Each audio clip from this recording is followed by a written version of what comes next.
तो दिल्ली, तो केंद्र को बार बार सुनिए, पहले आपको दिल्ली में सरकार चाहिए थी, फिर आपको एमसीडी में चाहिए था, फिर अब आपका जब तक दिल्ली का विकास तब तक नहीं हो सकता जब तक, क्योंकि आप सेंटर में भी आपको चाहिए कि सेंटर में जब होगा तब होगा, और जब सेंटर में हो जाएंगे तो फिर आम आदमी पार्टी कहेगी जी सेंटर में तो हमारी सरकार है। लेकिन हम क्या करें, यूएस हमें ग्रांट नहीं देता, क्योंकि अभी जो है वहां पर जो है ट्रंप की सरकार है। जब वहां पर बाइडेन की सरकार आ जाएगी या कमला हैरिस आ जाएंगी तब वो हमें ग्रांट दे देंगे, तब हम जो है इसका विकास कर पाएंगे। सर आपके पास बहानों की लंबी लिस्ट है सर सुनिए, बहानों की लंबी लिस्ट। मैंने आपको एक उदाहरण बताया, मुझे बताइए जब केंद्र सरकार अपने हिस्से का पैसा दे रही थी तो आप लोगों को विज्ञापन, आपके पास पैसा नहीं है, आप कहते हैं कि दिल्ली को पैसा नहीं है। अरविंद केजरीवाल के पास 2.5 लाख के कमोड खरीदने का पैसा है। अरविंद केजरीवाल के पास 8 लाख के पर्दे खरीदने के लिए पैसे हैं। अरविंद केजरीवाल के पास करोड़ों रुपए का अपना शीश महल बनाने के पैसे हैं, लेकिन जो है इंफ्रास्ट्रक्चर निर्माण के लिए पैसे नहीं है। शिवम त्यागी वो गरीबों को दे रहे हैं भाई, गरीबों को फ्रीबीज, मुफ्त का चीजें दे रहे हैं, तो फिर उसमें आपको क्या तकलीफ है? आप भी तो गरीबों को राशन दे रहे हैं। नहीं, हमें तो कोई तकलीफ नहीं है, अभी तो कोर्ट को तकलीफ है। कोर्ट जो रोजाना इनको डांटता है और कहता है कि भैया थोड़े से सुधर जाओ और आपको जो है इस देश के और राज्य के सोशल वेलफेयर में तो पैसे देने ही पड़ेंगे। RRTS जो स्कीम थी, रीजनल रैपिड ट्रांजिट सिस्टम, ये अलवर और पानीपत के लिए थी, उसमें केंद्र ने अपना हिस्सा दे दिया। दिल्ली वाले उस पर, दिल्ली सरकार जो है रोजाना उस पर आजकल करती रही। आखिरकार कोर्ट को इनको हड़काना पड़ा। कोर्ट ने डांटा सरकार को और कहा कि कब दोगे भाई, सोशल वेलफेयर के लिए पैसे कब दोगे, इन पुल के लिए कब दोगे, RRTS प्रोजेक्ट के लिए पैसे कब दोगे, छोड़ दीजिए इसको। कोर्ट ने 2020 में कहा था, सुप्रीम कोर्ट ने, कि जिला कोर्ट जो है वहां पर रूम्स बनने की आवश्यकता है। 232 रूम्स वहां पर बनने थे अलग अलग जिला कोर्ट्स में। उसके लिए 2021 में फाइल अप्रूव हो गई थी।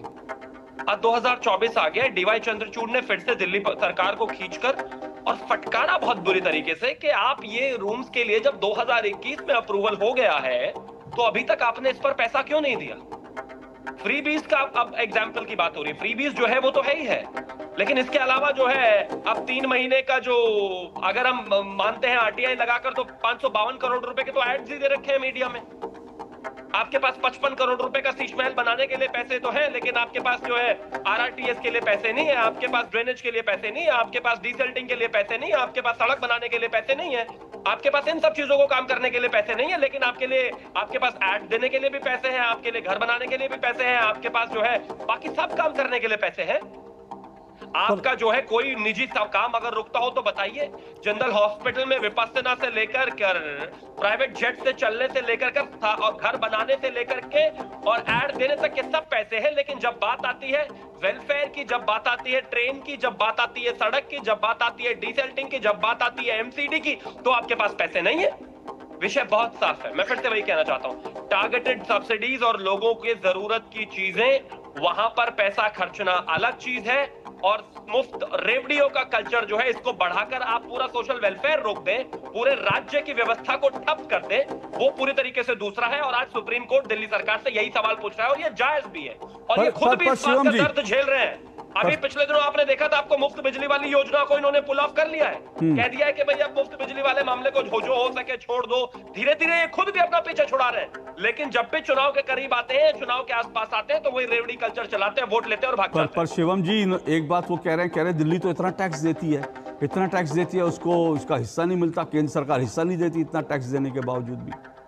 कौन सा हिस्सा नहीं मिलता? मैं एक चीज कहना चाहता हूं, वेलफेयर के लिए सरकार लगातार पैसे देती है। अभी 52,000 करोड़ 5,200 करोड़ रुपए की चिट्ठी जो है आतिश जी की तरफ से लिखी गई है, सरकार ने उसको भी कंसिडर किया, और तमाम तरह के फैसिलिटीज में हर जगह सरकार दे रही है। भाई आप मुझे टारगेटेड बताइए। अब आप जल बोर्ड का एक छोटा सा एग्जांपल ले लीजिए, 967 करोड़ रुपए के प्रॉफिट में जल बोर्ड था, और उसके बाद अगर हम बात करें तो 72,000 करोड़ के नुकसान में जल बोर्ड चल रहा है। अभी तक पिछले 5 साल से पिछले CAG की रिपोर्ट टेबल नहीं हुई है विधानसभा में। इनका बही खाता ही नहीं है देश के पास।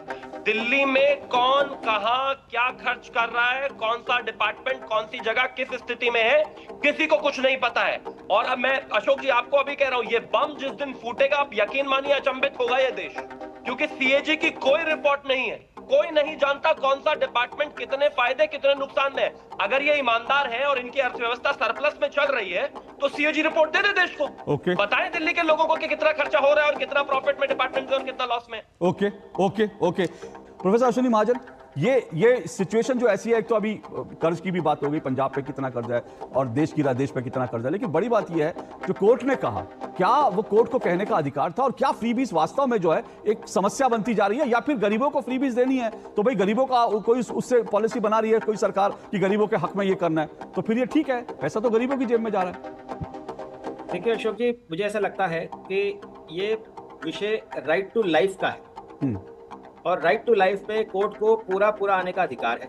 पहली बात, क्यों देश में लोगों की जीवन खतरे में पड़ रहा है, क्यों लोगों के जीवन का अधिकार का क्षरण हो रहा है, इसके बारे में मैं बात करना चाहता हूँ। अशोक जी देखिए कि 1999, 2000 और 2014-15 जब तक ये सरकार नहीं थी आपकी, उसमें जो ग्रोथ था कैपिटल एक्सपेंडिचर का वो 20% पर एनम था। यानी हर साल कैपिटल एक्सपेंडिचर पर 20% एक्स्ट्रा और खर्च किया जाता था, जिसका परिणाम है कि दिल्ली में एक बड़ी मात्रा में इंफ्रास्ट्रक्चर का निर्माण हुआ और दिल्ली एक एग्जाम्पल के नाते भी समझ में आने लगी। ऐसा क्यों होता है?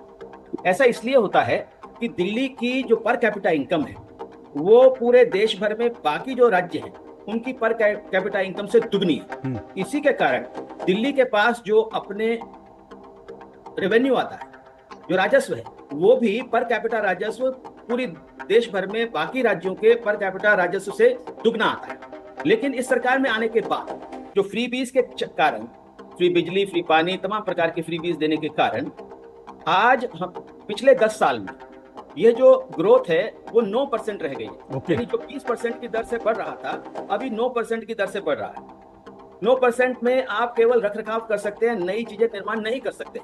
जब ये सरकार आई थी उसमें आने से पहले ये कहा था कि हम 20 कॉलेज खोलेंगे, हम इतने लोगों को प्रशिक्षित करेंगे, स्किल करेंगे, 20,000 टॉयलेट्स बनाएंगे, फ्री वाईफाई देंगे, तमाम प्रकार के ऐसे हेल्थ सर्विसेज को इंप्रूव करेंगे, वुमेन सेफ्टी के लिए वर्कफोर्स बनाएंगे।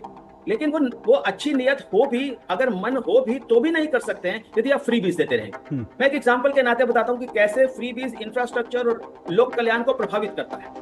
मैं एक एग्जांपल के नाते आपको बताता हूं कि दिल्ली में कालकाजी में केंद्र सरकार ने प्रधानमंत्री आवास योजना के अंतर्गत 300 करोड़ रुपए में 3,000 घर बनाए। लगभग 300 करोड़ से थोड़ा सा 330 करोड़ था। 3,000 जो घर बनाए गए उसमें आप लोगों का जीवन स्तर देखिए, जो स्लम में रहते थे अब वो फ्लैट्स में रहने लगे, उनके पास उनकी जो सुविधाएं हैं वो बढ़ गई। जो लोग गरीब कल्याण की बात करते हैं और ये कहते हैं कि हम फ्री बिजली देकर के गरीब कल्याण करें, ये झूठ है। मैं आपको बताना चाहता हूं कि 54 लाख कंज्यूमर्स हैं बिजली के, उसमें से 45 लाख को आप फ्री बिजली दे रहे हैं। ये कैसे संभव है कि वो गरीब हैं और हम उनको बिजली दे रहे हैं? बिल्कुल, हम उन सब लोगों को बिजली दे रहे हैं जिनसे हम वोट चाहते हैं। इसी प्रकार से जैसे पहले भी बात आई कि दिल्ली जल बोर्ड का लगातार कर्ज बढ़ता जा रहा है और ये जो घटना हुई है, ये दिल्ली जल बोर्ड के जो सफाई न होने के कारण, सीवरेज की समस्या होने के कारण और तमाम ऐसे कारणों से, और उसमें दूसरे भी जो डिपार्टमेंट्स हैं वो भी कहीं ना कहीं इसके लिए जिम्मेदार हैं। लेकिन सबसे बड़ी जिम्मेदारी जो है वो ये है कि हम अपने जो इतना रेवेन्यू दिल्ली की जनता देती है, हम उस दिल्ली की जनता के साथ विश्वासघात करते हैं। मैं इसको बहुत कड़े शब्दों में कहना चाह रहा हूं कि विश्वासघात है कि हम अगर दिल्ली की जनता इतना रेवेन्यू दे रही है तो वो उसको अपनी सुविधाएं पाने का भी अधिकार है, उसको जीने का अधिकार है, उसको नाले में मरने का अधिकार कारण नहीं होना चाहिए। यहाँ पर ये निवेदन करना चाहता हूं कि लगातार दिल्ली पर कर्ज का बोझ नहीं बढ़ रहा, और जो कहा जाता है कि जो केंद्र सरकार पैसा नहीं देती है, ये बात बार बार आती है कि दिल्ली अपने देश का एक संविधान है, उस संविधान के अंतर्गत एक वित्त आयोग है, उस वित्त आयोग के द्वारा दी जाने वाली सिफारिशें जब से देश आजाद हुआ है तब से सभी सिफारिशों को पूरा लागू किया जाता है। अगर उस सिफारिश से आप अलग हटते हैं तो आप संविधान का उल्लंघन कर रहे हैं। इसलिए जिन भी प्रांतों को जो पैसा मिलता है वो उसमें से एक पैसा भी केंद्र सरकार काट नहीं सकती है। ये मैं आपको बताना चाह रहा हूँ, रेखांकित करना चाहता हूँ कि कोई केंद्र सरकार चाहे किसी भी पार्टी की हो, वो पैसा नहीं काट सकती है। जितना उनका अधिकार है उस फॉर्मूले फार्मूले के आधार पर वो उनको मिलता है। लेकिन उसका पैसे का मैं एक मिनट अपनी बात कंप्लीट करूं।